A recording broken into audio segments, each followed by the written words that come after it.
थी। हमारी पहली फिल्म फूल और कांटे सुपर हिट हो गई। दुनिया की मशहूर और मारूफ फिल्मों में से एक फिल्म हमारी फिल्म थी। 91 में 91 में मुझे फिल्म फेयर अवार्ड के लिए नॉमिनेट किया गया था, best villain of the year. 91 में फिल्म फेयर अवार्ड के लिए नॉमिनेशन में मेरा नाम था। लेकिन जब ये बात समझ में आई, ईमान की कीमत समझ में आई,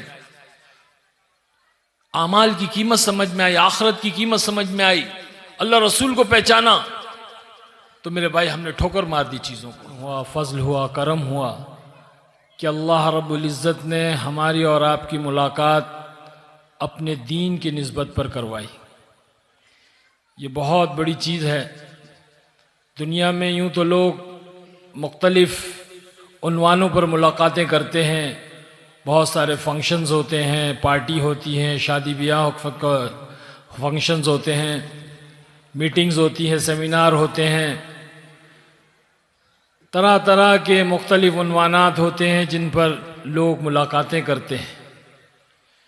लेकिन भाई बुज़ुर्गों, दोस्तों, अल्लाह ने इन मुलाकातों के ऊपर कोई अजर व सवाब का वादा नहीं किया। लेकिन अल्लाह ने अपनी दीन की निस्बत पर मुलाकात करने पर बड़े बड़े वादे किए। सबसे बुनियादी चीज़ जो है मग़फ़िरत है। अल्लाह ने मग़फ़िरत का वादा किया, अल्लाह ने हिदायत का वादा किया, अल्लाह ने चैन और सुकून और सकीना का वादा किया, अपनी रहमतों का वादा किया। ऐसी मजलिसों पर जहाँ महज अल्लाह के दीन की निस्बत पर लगाई जाती है, अल्लाह अपनी रहमतों का नुज़ूल करता है, अल्लाह की रहमतें और बरकतें नाजिल होती हैं, हिदायत के फ़ैसले होते हैं। एक ईमान वाला जब दूसरे ईमान वाले से महज अल्लाह के दीन की निस्बत पर मुलाकात करता है और मुसाफा करता है, तो उनके हाथ जुदा होने से पहले अल्लाह उनकी मग़फ़िरत के फ़ैसले करता है। मेरे भाई बुज़ुर्गों, दोस्तों, आज अल्लाह ने इसी निस्बत पर हमें मिलाया है। मेरी ये दरख्वास्त है कि मैं ज़्यादा वक्त नहीं लूँगा आप लोगों का, लेकिन जब तक मेरी बात ख़त्म ना हो जाए और मैं दुआ ना कर लूँ, कोई यहाँ से नहीं जाएगा भाई। ठीक है इंशाअल्लाह? ठीक है भाई?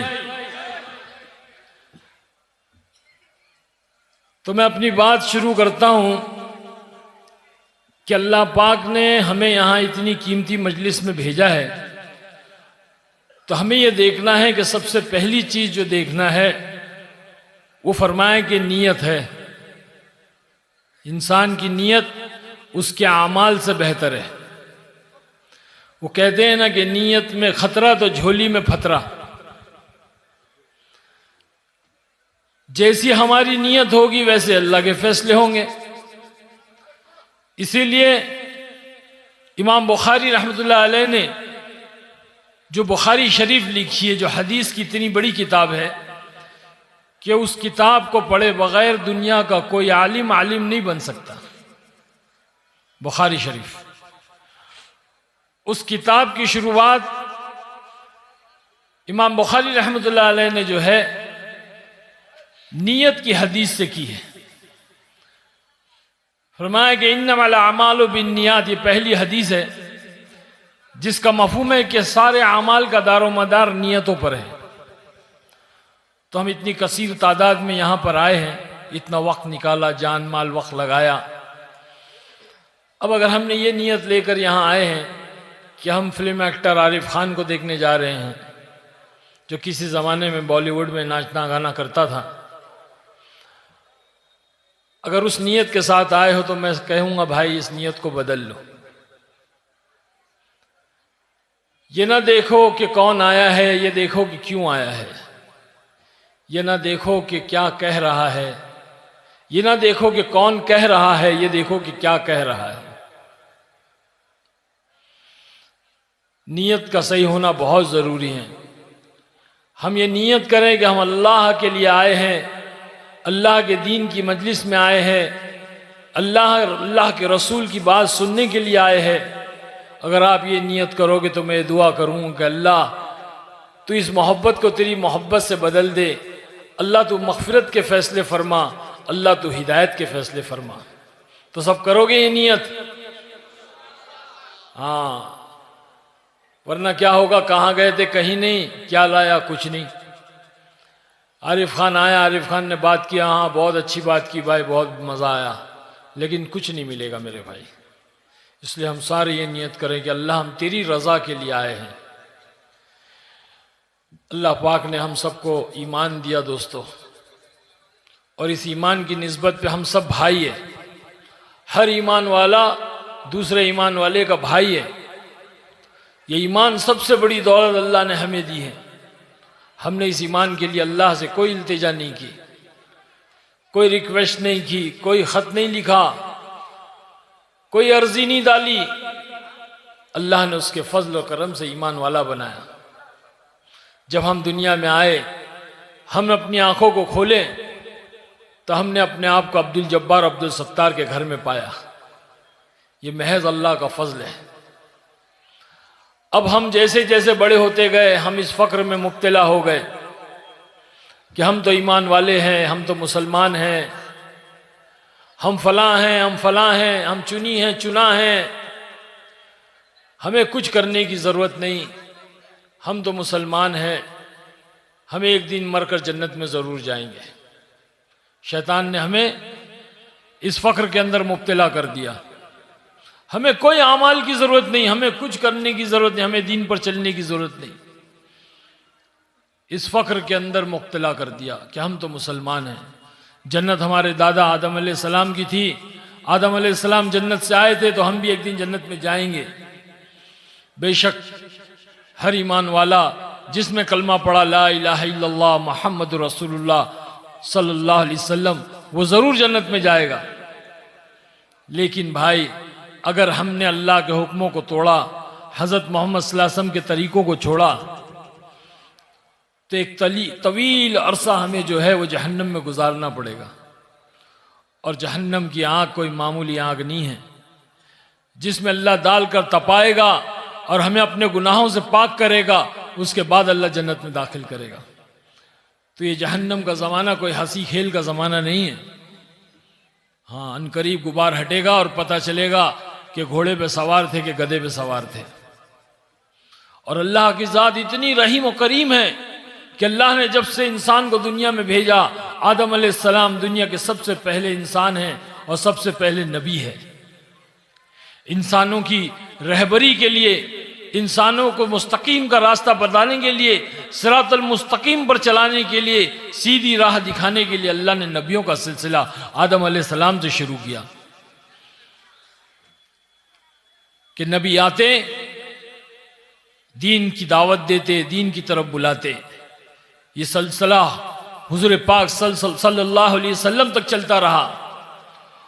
और हमारे जनाब रसूलुल्लाह सल्लल्लाहु अलैहि वसल्लम आखिरी नबी, आप पर अल्लाह ने नबूवत के दरवाजे को बंद कर दिया। क्या बात है भाई, ये साथी क्यों उठकर जा रहे हैं? जरा इनसे रिक्वेस्ट करके बैठा दो भाई, इनको जाने मत दो। और ये जो भाई लोग खड़े हुए सामने, बैठ जाए ना भाई, बैठ जाए। डिस्टर्ब हो रहा है भाई, देखो बात करने में मजा नहीं आएगा।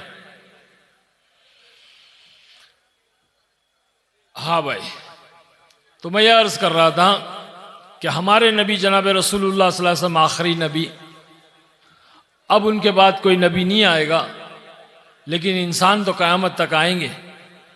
अब इन इंसानों की रहबरी कौन करेगा? इन ईमान वालों को इस ईमान वाले फ़क्र से निकाल करके फिक्रों में कौन डालेगा? है ना, हम तो फ़क्र में मुब्तला है ना, हम तो मुसलमान हैं, हमें कुछ करने की ज़रूरत नहीं। तो ये जो मुसलमान आज फ़क्र में मुब्तला है, इनको फ़िक्र में मुब्तला करना है। किस बात की फ़िक्र? कि ये जो ईमान अल्लाह ने दिया, इसको बचा कर ले जाना है। अल्लाह ने साफ कह दिया, जो इस ईमान को जर्रा बराबर बचा कर लावेगा, हम उसको इस दुनिया से 10 गुना बड़ी जन्नत अता फरमाएंगे। मैं जब दावत के काम में नया नया जुड़ा था, पहली मर्तबा 3 दिन के लिए निकला, तो ये बात मेरे सामने आई, ये हदीस मेरे सामने आई। ये हदीस कुदसी है। अल्लाह पाक फरमाता है कि जो जर्रा बराबर ईमान को बचा कर लाएगा, हम उसको इस दुनिया से 10 गुना बड़ी जन्नत अता फरमाएंगे।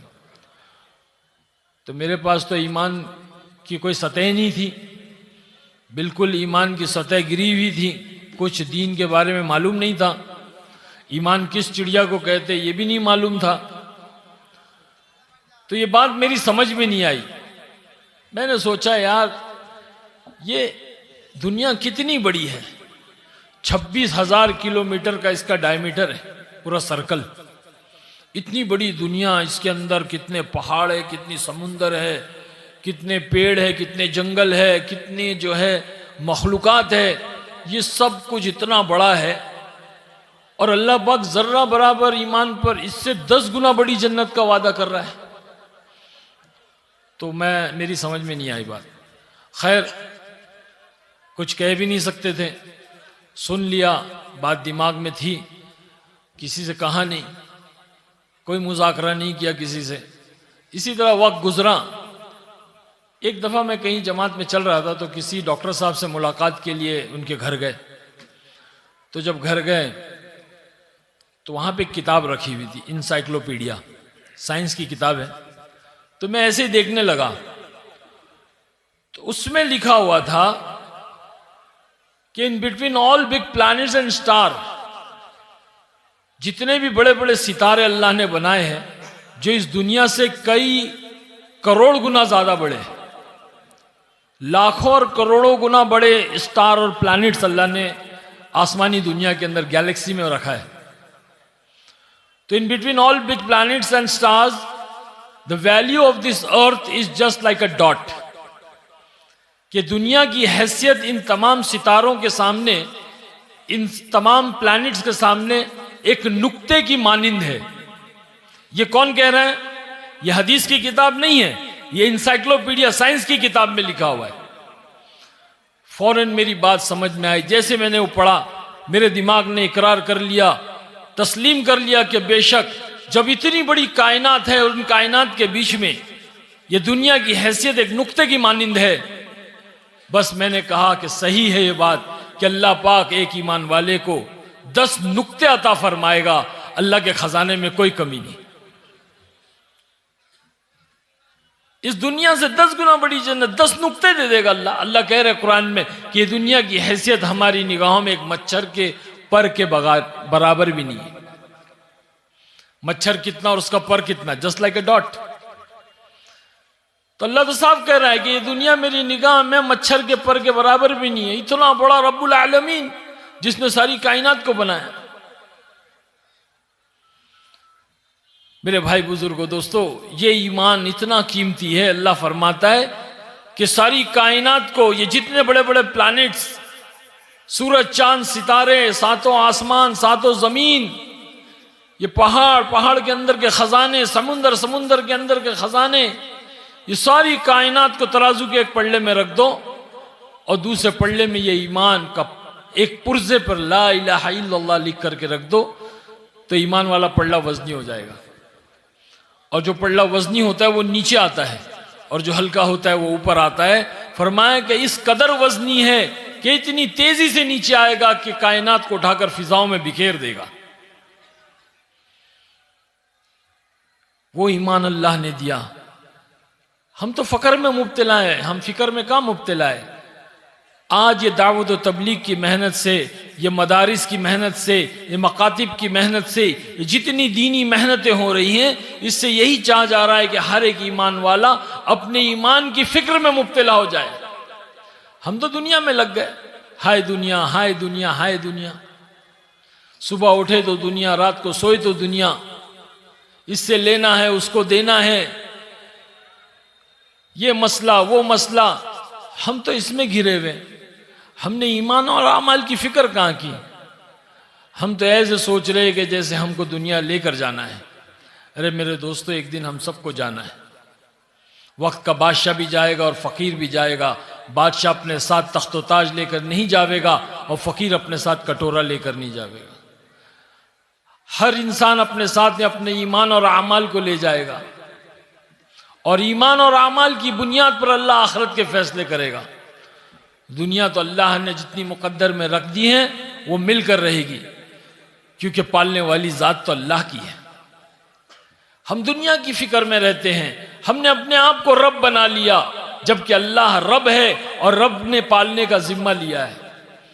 हम समझते हैं कि हम मेहनत मजदूरी करेंगे, हम जद्दोजहद करेंगे, हम यूं करेंगे, हम ये तदबीर इख्तियार करेंगे, हम फलां करेंगे तो जो है हम जो है वो कामयाब होएंगे और हम पलेंगे। ना दोस्तों, ये बहुत बड़ी गलत फहमी है। अल्लाह ने अपने कलाम में सबसे पहली आयत सूरह फातिहा के अंदर जो बयान की है वो अल्लाह कह रहा है अल्हम्दुलिल्लाह रब्बिल आलमीन, तमाम तारीफ अल्लाह ही के लिए जो सारे आलमीन का पालने वाला है। रब का मायने होता है पालने वाला, पालनहार, परवरदिगार। रब उसको कहते हैं जो सब कुछ के बगैर सब कुछ कर सकता है और सब कुछ मिलकर एक रब के बगैर कुछ नहीं कर सकते।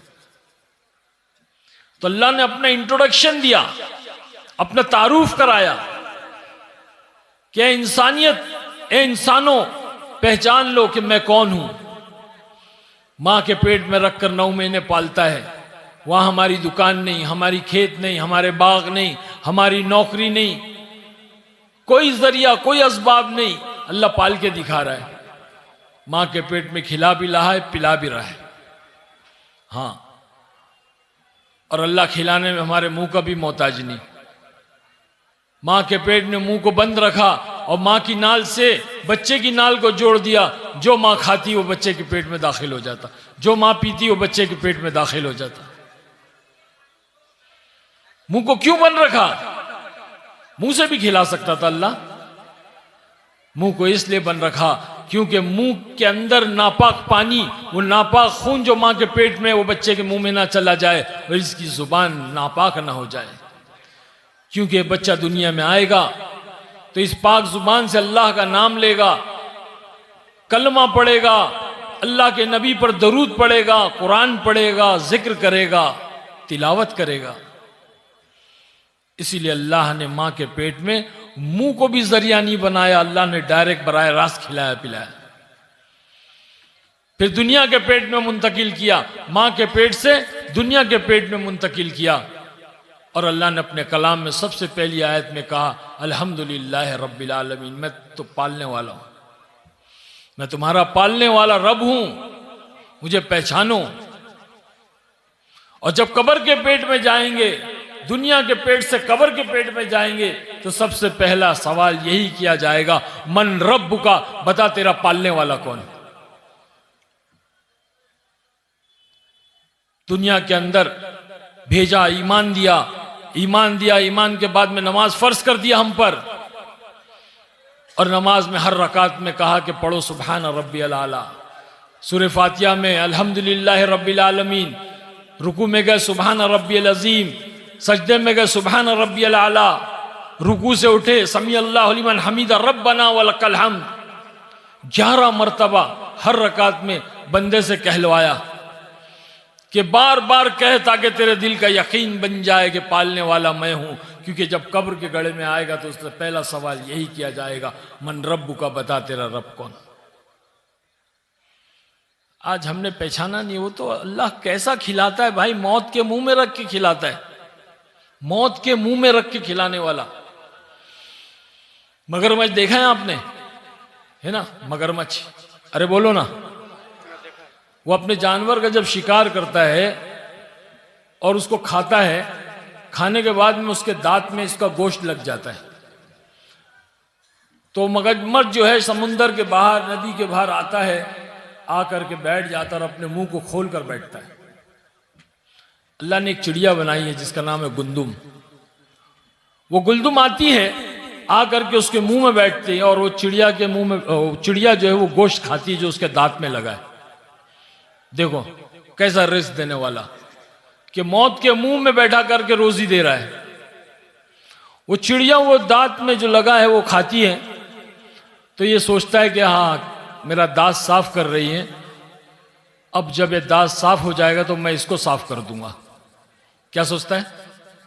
अरे बोलो ना, मैं इसको साफ कर दूंगा। तो इसकी नीयत खराब हो जाती है। वो चिड़िया उसका पूरा जो गोश्त खा लेती है, उसका पेट भर जाता है, तो मगरमच्छ फौरन अपना मुंह बंद करता है इसको खाने के लिए। इसको खाने के लिए जैसे ही मुंह बंद करता है, अल्लाह ने उस चिड़िया के सर के ऊपर एक कांटा लगाया है। वो कांटा उसके मुंह में चुभता और वो मुंह खोलता और ये उड़कर निकल जाती है।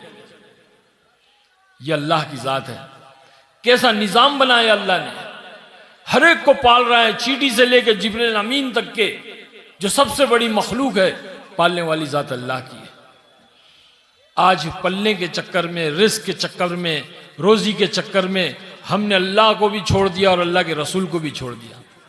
हम ईमान और आमाल के खिलाफ जिंदगी बसर कर रहे हैं, ईमान और आमाल के खिलाफ जिंदगी बसर कर रहे हैं। हम माल के चक्कर में लग गए, हाय माल हाय माल हाय माल। हर आदमी माल कमाना चाहता है, बेशक माल कमाने में कोई इनकार नहीं, माल जरूर कमाना चाहिए, हलाल रोजी कमानी चाहिए। शर्त यह है, फरमाया कि माल कहां से कमाया और कहां खर्च किया, इसका सवाल मैदान महशर में किया जाएगा। माल से बहुत सारे काम होते हैं। माल है तो आप हज कर सकते हो, उम्रा कर सकते हो, मदारिस चला सकते हो, मसाजिद बना सकते हो, मकातिब चला सकते हो। ये दीनी जितने भी काम है ये माल से होते हैं भाई। लेकिन शर्त यह है कि हलाल रोजी कमाना है, हलाल जरिए से माल कमाना है, हलाल तरीके पे उसको इस्तेमाल करना है, सही मसरफ में लगाना है, दीनी कामों में लगाना है, अपने बीवी बच्चों पर लगाना है, अपने रिश्तेदारों पर लगाना है, दोस्त अहबाब पे लगाना है, पड़ोसियों पे लगाना है। माल कर खर्च करने के बहुत जराए बताए अल्लाह के नबी सल्लल्लाहु अलैहि वसल्लम ने। लेकिन माल के चक्कर में मेरे भाई हम दीन को छोड़ देंगे, हम अल्लाह के हुक्मों को तोड़ेंगे, नमाजों को छोड़ेंगे, हजरत मोहम्मद सल्लल्लाहु अलैहि वसल्लम के तरीकों को छोड़ेंगे, तो ये माल कमाना हमारे लिए हराम है। ऐसा माल कमाना हमारे लिए हराम है।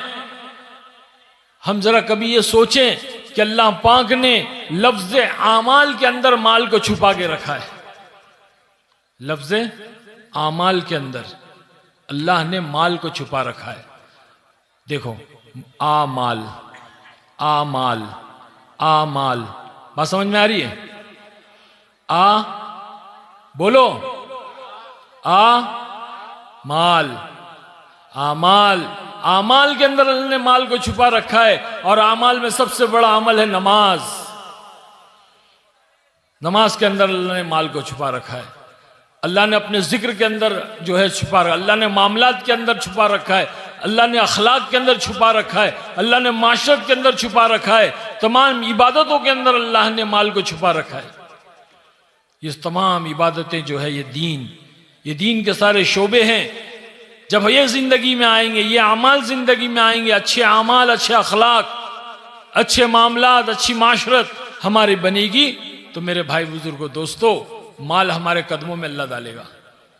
इसकी जीती जागती मिसाल सहाबा की जिंदगी है। तारीख उठा करके देखें, सहाबा की जिंदगी के अंदर सहाबा ने माल के लिए कभी अपने जो है अपने जो है सलाहियतों को नहीं लगाया। सहाबा ने अपनी सलाहियतों को अल्लाह के दीन पे लगाया। अल्लाह ने इतना माल दिया, इतना माल दिया कि रखने जगह नहीं दी। उस पर सहाबा रोते थे, कहते थे अल्लाह हमारी कुर्बानियों का सिला तूने दुनिया में तो ना दे दिया, हमने तो न जन्नत के शौक में किया न जहन्नम के खौफ में किया। ए अल्लाह, हमने जो कुछ किया तेरी रजा के लिए किया। अल्लाह ने रजा का परवाना दिया। रज़ी अल्लाह ताला अन्हु व रज़ुअन। मेरे भाई बुजुर्गों दोस्तों, ये बातें हमें कहां से मिलेगी, कहां से हम समझेंगे इन चीजों को? इसीलिए कहते कि अल्लाह के रास्ते में निकलो, वक्त लगाओ, 3 दिन लगाओ, 40 दिन लगाओ, 4 महीने लगाओ, क्योंकि मुझे भी जो मिला है वो वहीं से मिला है। और आज दुनिया में लाखों करोड़ों लोगों को मिल रहा है, वो अल्लाह के रास्ते में चलने से मिल रहा है। हम माल के चक्कर में दुनिया में घुस गए, दुनिया की दलदल में फंस गए, और जितना हाथ पैर मार रहे उतना हम दुनिया के अंदर घुसते जा रहे हैं। अरे दुनिया तो हमारे कदमों में थी भाई, दुनिया तो हमारे कदमों में। 91 में मुझे फिल्म फेयर अवार्ड के लिए नॉमिनेट किया गया था, best villain of the year. 91 में फिल्म फेयर अवार्ड के लिए नॉमिनेशन में मेरा नाम था।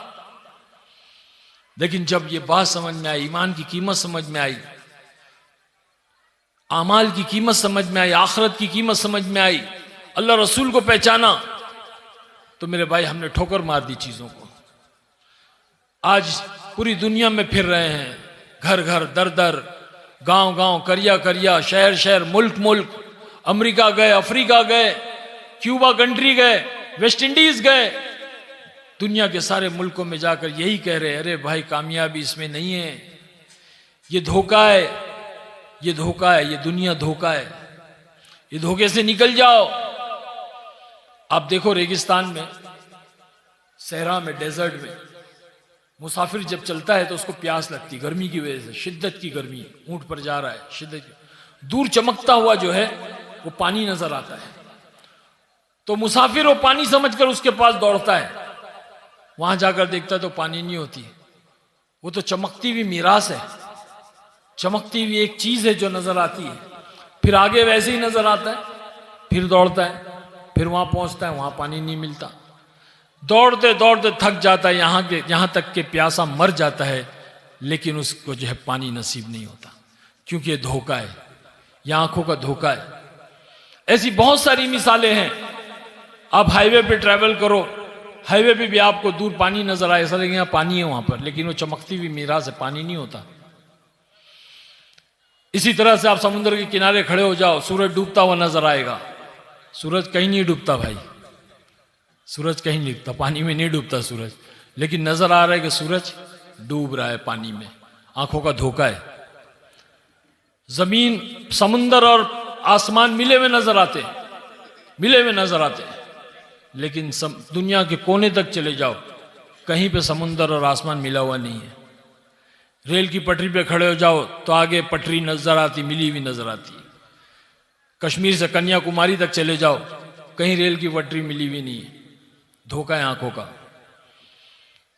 बहुत सारी मिसालें ऐसी हैं। अल्लाह ने कहा ये धोखे का घर है, ये दुनिया धोखे का घर है। हमें इस धोखे से निकलना है, हमें समझना है ये दुनिया क्या है। हमको अल्लाह ने समझाया, अल्लाह के रास्ते में हम चले, दावत तबलीग की मेहनत में लगे, अल्लाह ने समझाया, छोड़ना आसान हो गया। दुनिया की सारी चीजें थी, लेकिन दिल का चैन सुकून नहीं था, सुकून कल्ब नहीं था। अल्लाह फरमाता अला बिज़िक्रिल्लाहि तत्मइनुल क़ुलूब, कि हमने दिलों का चैन, इत्मीनान अपने जिक्र में रखा है। और अल्लाह का दीन सरासर जिक्र है। अल्लाह के हुक्मों को हजरत मोहम्मद सल्लल्लाहु अलैहि वसल्लम के तरीके से पूरा करने का नाम दीन है। अल्लाह कहता है जिसकी जिंदगी में दीन होगा हम उसको दुनिया में भी कामयाब करेंगे, आखिरत में भी कामयाब करेंगे। जिसकी जिंदगी में दीन नहीं होगा हम उसको दुनिया में भी नाकाम करेंगे, आखिरत में भी नाकाम करेंगे। बस ये बात समझ में आई। रात को अल्लाह के घर में सोए, मस्जिद की चटाई में सोए। जो आदमी 5 स्टार और 7 स्टार होटलों में सोता था, शराब के नशे करके सोता था और नींद के लिए तरसता था और नींद नहीं मिलती, नरम नरम गद्दों पे एयर कंडीशन कमरों में सोता था, अल्लाह के घर की चटाई में अल्लाह ने वो नींद अता फरमाई कि बस बात समझ में आ गई। नींद के लिए तरसते थे हम। इज्जत, दौलत, शोहरत, औरत, जिस चीज के लिए, 4 चीजें जिसके पीछे दुनिया भाग रही, आजकल की नौजवान नस्लें, मर्द और औरत सब भाग रहे, अल्लाह ने वो हमारे कदमों में रखी थी, लेकिन दिल का सुकून नहीं था, जो सबसे बड़ी दौलत है, सबसे बड़ी चीज है, सुकून कल्ब, पीस ऑफ हार्ट, दिल का सुकून। जब अल्लाह के घर की चटाई में, जमीन पर सोए, चटाई पर सोए, बिना एयर कंडीशन के सोए, अल्लाह ने वो नींद अता फरमाई, जब आंख खोली तो ऐसा लगा कि दुनिया ही बदल गई। फजर की अजान हुई, बयान हुआ, 3 दिन अपने आप को पेश किया कि इंशाअल्लाह 3 दिन जाएंगे। 3 दिन गए अल्लाह के रास्ते में। अल्लाह ने सारी दुनिया का जो है वो हकीकत को सामने लाया कि दुनिया कैसी गंदी चीज है। दुनिया के अंदर दलदल में फंसने वाला कभी नहीं निकल पाता। ये अल्लाह का एहसान है कि अल्लाह ने मेहनत चलाई सारे आलम में कि लोग आ रहे हैं, दाढ़ी ठूड़ियों में हाथ लगा रहे हैं, मिन्नतें कर रहे हैं और कह रहे हैं कि भाई अपनी ज़िंदगी में दीन लेके आओ। अल्लाह ने ये मदारिस जो बनाए हैं, ये हमारे लिए बड़ी खुशकिस्मती की बात है। ये जो मदारिस चला रहे हैं, ये बड़े बड़े अल्लाह वाले लोग हैं। ये जाहिर में नज़र आते हैं दुनियादार, लेकिन ये वाकई में जो फ़िक्रें लिए हुए हैं। हमारे अनवर हुसैन साहब ने हमें यहाँ बुलाया। जाहिर में तो नज़र आ रहे कि एक दुनियादार आदमी है, लेकिन इनकी फ़िक्रें देख कर के ऐसा लगता है कि वाकई में ये कितनी अच्छी चीज़ इनके अंदर अल्लाह ने अता फरमाई है। ऐसे सारे साथी जो मेहनत कर रहे हैं, ये मदारिस के ज़रिए से हुफ़ाज़ इकराम निकलेंगे, उलमा इकराम निकलेंगे, दीन के दाई निकलेंगे। ये बहुत बड़ी दौलत अल्लाह ने, जिसकी कदर कर ले हम भाई। इसकी कदर कर लें और अपनी ज़िंदगी को बदलने की फिक्र करें, मेहनत में जुड़ें, अपना जान माल वक्त दीन पर लगाएं, अपनी औलाद, अपनी बीवी, अपने बच्चों पर, अपनी नस्लों पर मेहनत करें कि दीन हमारी ज़िंदगी में आ जाए। आज हम अंदर से खोखले हो गए, आज हमारे अंदर से ईमान निकल गया, दीन निकल गया, अमाल निकल गए। आज हमारा हाल फुटबॉल का हो गया, हर कोई हमें लात मार रहा है। फुटबॉल पता है ना भाई, खेला है ना आप लोगों ने, सारी दुनिया खेलती है, हर मुल्क हर कंट्री वाला उसको लात मारता है। 11 खिलाड़ी यहाँ से मारते, 11 खिलाड़ी यहाँ से मारते हैं। अगर आप उस फुटबॉल को उठाओगे और पूछोगे भाई तेरा क्या गुनाह है, तेरी क्या खता है, तेरा क्या जुर्म है, तूने ऐसा क्या कर दिया जो तुझे हर कोई लात मारता है, और अल्लाह पाक उस फुटबॉल को गोयाई दे दे, जुबान दे दे, बोलने की ताकत दे दे, स्पीकिंग पावर दे दे, तो फुटबॉल कहेगा मेरा इतना गुनाह है, मेरा इतना जुर्म है, मेरी इतनी खता है, मेरा इतना कसूर है कि मैं अंदर से खाली हूँ। अगर मैं अंदर से भरा हुआ होता तो किसी माई के लाल में ताकत नहीं थी जो मुझे लात मारता। आज मुसलमान ईमान की लाइन से खाली हो गया, आज मुसलमान आमाल की लाइन से खाली हो गया, आज मुसलमान मामलात की लाइन से खाली हो गया, आज मुसलमान माशरत की लाइन से खाली हो गया। जिंदगी के जितने शोबे अल्लाह ने बतलाए उन तमाम शोबों से खाली हो गया। अल्लाह ने इसको ठोकरों में डाल दिया। हाँ, अरे अल्लाह ने तो उसका मकाम क्या रखा था, अपना खलीफा बना करके भेजा अल्लाह ने।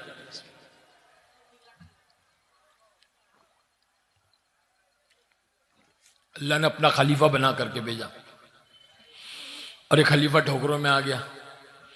क्यों आ गया? साहबा अंदर से भरे हुए थे, ईमान की लाइन से, आमाल की लाइन से, अखलाक की लाइन से, मामलात की लाइन से, माशरत की लाइन, साहबा भरे हुए थे। तो कैसरो किसरा पे जब कदम रखे ना तो जलजले आ गए, दरिया दजला के सीनों को चाक कर दिया। साहबा ने अपने ईमान की बुनियाद पर, अपने आमाल की बुनियाद पर। आज हम फुटबॉल बन गए, जो आ रहा लात मार के जा रहा है, जो आ रहा लात मार के। अल्लाह की कसम, हम अपने ईमान और आमाल को सही कर देंगे ना, अल्लाह हमें दुनिया पर मुसल्लत करेगा, अल्लाह हमें दुनिया का बादशाह बनाएगा। क्योंकि दिलों में मोहब्बत डालने वाली ज़ात भी अल्लाह की है और नफ़रतें डालने वाली ज़ात भी अल्लाह की है।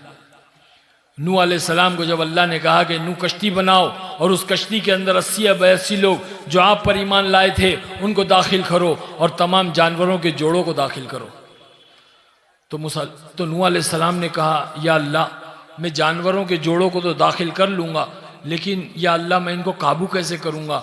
इनमें तो आपस में अदावतें हैं, इनमें तो आपस में दुश्मनियाँ हैं, अल्लाह इनमें तो जो है नफ़रतें हैं, मैं इनको काबू कैसे करूँगा? बिल्ली चूहे को खा जाएगी, कुत्ता बिल्ली को फाड़ देगा, शेर बकरी को खा जाएगा, भेड़िया जो हिरन को खा जाएगा, अल्लाह मैं इनको काबू कैसे करूँगा, कंट्रोल कैसे करूँगा? अल्लाह ने कहा है नूह, इनके अंदर दुश्मनियाँ डाली किसने? इनके दिलों में नफरतें डाली किसने? इनके दिलों के अंदर अदावत डाली किसने? नूह अलैहिस्सलाम ने कहा अल्लाह आपने। तो अल्लाह ने फरमाया कि मोहब्बतें भी हम डालेंगे। क्या फरमाया? अरे बोलो ना, मोहब्बत भी हम डालेंगे। तो जब हमारे अंदर ईमान और अमाल की कैफियत बन जाएगी, हम अल्लाह के हुक्म और हज़रत मोहम्मद सल्लल्लाहु अलैहि वसल्लम के तरीक़ों पे चलने वाले बन जाएंगे, अल्लाह दुनिया के दिलों में, हमारे दुश्मनों के, इस्लाम के दुश्मनों के दिलों के अंदर अल्लाह मोहब्बत डालेगा हमारे लिए।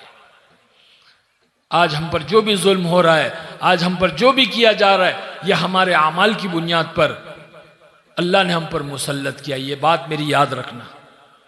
हम अल्लाह की तरफ मुतवज्जे हो जाएंगे, हज़रत मोहम्मद सल्लल्लाहु अलैहि वसल्लम की सुन्नतों को अपनी ज़िंदगी में लाएंगे। आपको मालूम है मेरी ज़िंदगी का टर्निंग पॉइंट क्या था? सबसे पहली वजह क्या बनी? एक अमीर साहब मुझसे मिलने के लिए आए। मैं सुबह शूटिंग पर जा रहा था, वो अमीर साहब मेरी गाड़ी के पास आके खड़े हुए थे। बुजुर्ग, सफ़ेद दाढ़ी, सफ़ेद टोपी, सफ़ेद कुर्ता, मैला कुचेला। मैंने समझा कोई फ़कीर है, कोई मांगने वाला साहिल है। मैंने देखा उन्होंने मुझे सलाम किया, मैंने जवाब दिया। मैंने अपने जेब में हाथ डाला कि कुछ पैसे दे दूं सदका। तो कहने लगे ना ना ना, मुझे एक सवाल करना है। तो मैंने कहा ठीक है पूछिए।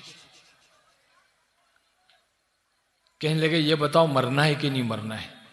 तब तेरी के मैंने बोला ये कौन सुबह सुबह बुढ़ा यार, ये मलकुल मौत तो नहीं है, ये सुबह सुबह मरने की बात। हमारी जिंदगी में मौत का कोई तस्करा नहीं था, हमारी जिंदगी में मौत की कोई बात नहीं थी। हम तो मौत को भूल बैठे थे। और जब आदमी मौत को भूल जाता है तभी सर्कस हो जाता है। इसीलिए जनाब रसूलुल्लाह सल्लल्लाहु अलैहि वसल्लम ने कहा कि रोजाना 25 मरतबा ये दुआ पढ़ो, मौत को याद करो, अल्लाहुम्मा बारिक ली फिल मौत व फीमा बादल मौत। ये 25 मरतबा पढ़ने का हुक्म दिया कि जो बंदा 25 मरतबा ये पढ़ेगा उस दिन उसका इंतकाल हो गया तो अल्लाह शहीदों में शुमार करेगा। तो हम तो मौत को भूल बैठे थे। गुस्सा आया, ये बुड्ढा कौन है भाई, सुबह सुबह काम पे जा रहे हैं और ये मरने की बात कर रहा है। मैंने कहा हाँ चाचा, पहले आपको मरना है, बाद में मुझे मरना है। तो हंसने लगे। हाँ, अरे मैंने तो ऐसा कहा जैसे कि मुझे मालूम है किसको मरना है।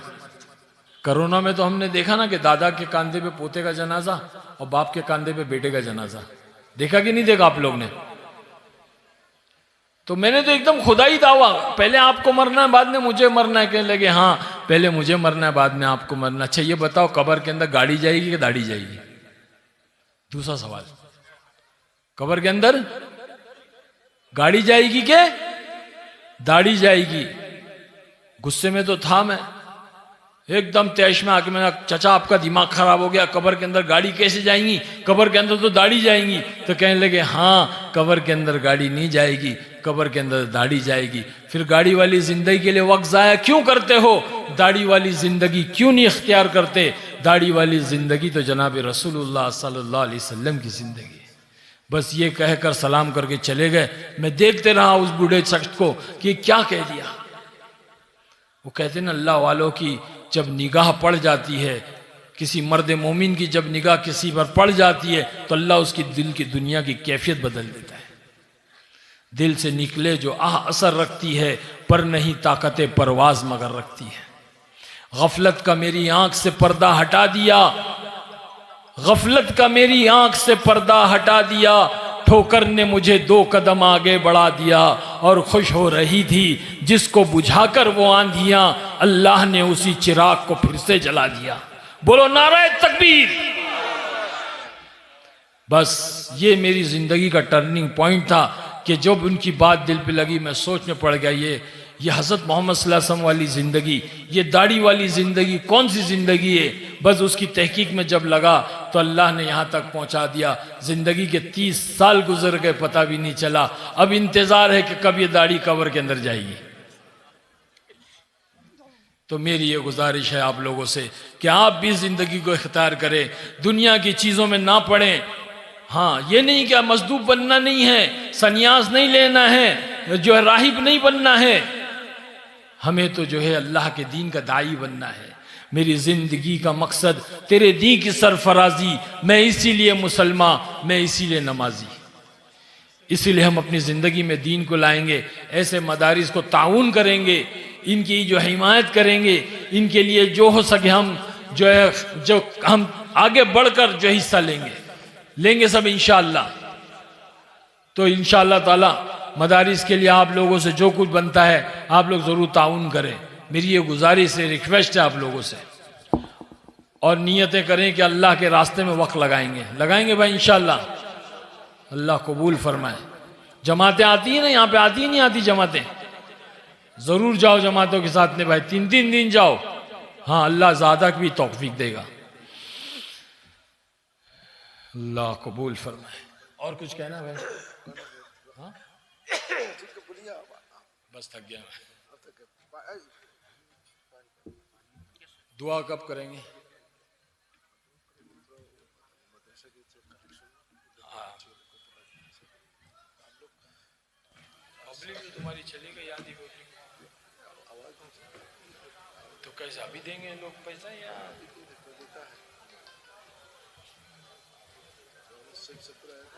हाँ बैठ जाओ दुआ हो जाएगी, बैठ जाओ दुआ हो जाएगी।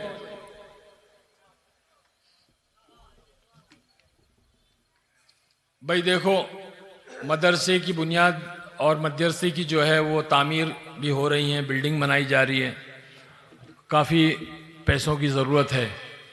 तो मेरी ये अजीज़ाना दरख्वास्त है कि आप लोग उसमें ताउन करें।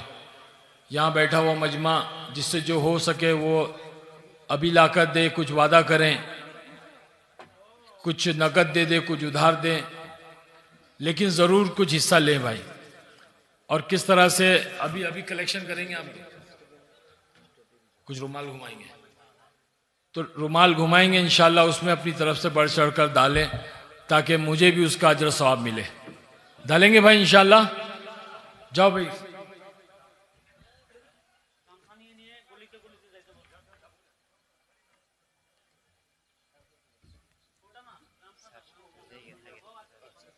मजमा तो चला गया था।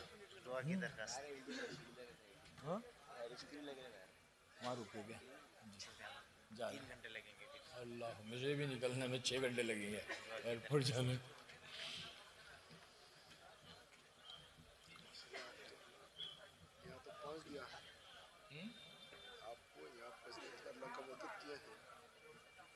हमारा मदरसा बहुत बड़ा सपना है।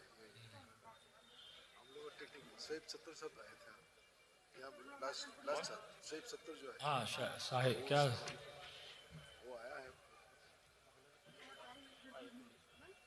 आप महिला लोग हैं, वुमेन है ना, वो भी एक पेंडल है, वो तरफ बोल दीजिए महिला लोग। अच्छा वो है क्या? आप यहाँ में हाँ भाई, मोहतरम ख़वातीन से भी गुजारिश है कि वो भी कुछ हिस्सा लगाएं अपना मदरसे के लिए। वहाँ भी जो है कुछ चंदा जमा करें। औरतें महिला जो है वहाँ बैठी हुई हैं, औरतों से ये गुजारिश है, दरख्वास्त है मेरी।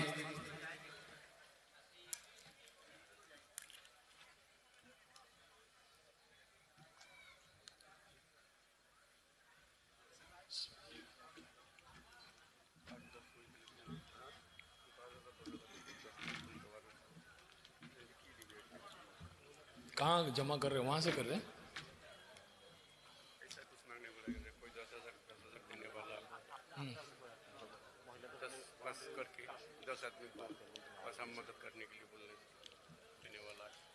भाई देखो, ये तो छोटी रकम आप लोग डाल रहे हो, बड़ी रकम का भी कुछ इरादा और नियत करो और अपना आकर के यहाँ नाम लिखाओ। बड़ी रकम, कोई 10,000, 20,000, 50,000, या कोई सीमेंट वगैरह दें, रेत दे दें, सैंड दें। तामीर के लिए बहुत चीज़ों की ज़रूरत लगती है। तो आएँ खुल करके यहाँ नाम लिखाएं, नाम लिख लेंगे, उसके बाद में आप लोग रकम पहुँचाएं या ऑनलाइन कर दें। बताएं भाई।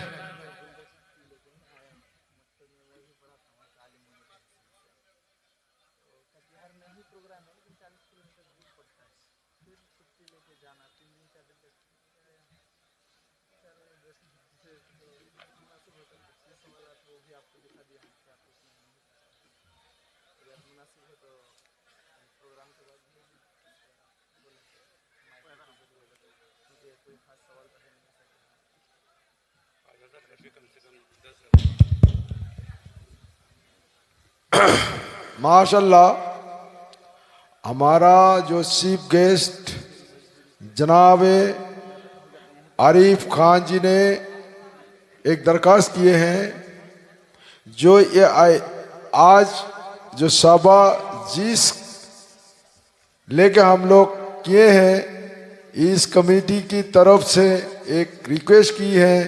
जो मदरसा बन रही है, तालीम इल्म को कारीगरी शिक्षा देने के लिए लास्ट साल सईद सत्तार जी ने इस बारे में रिक्वेस्ट के,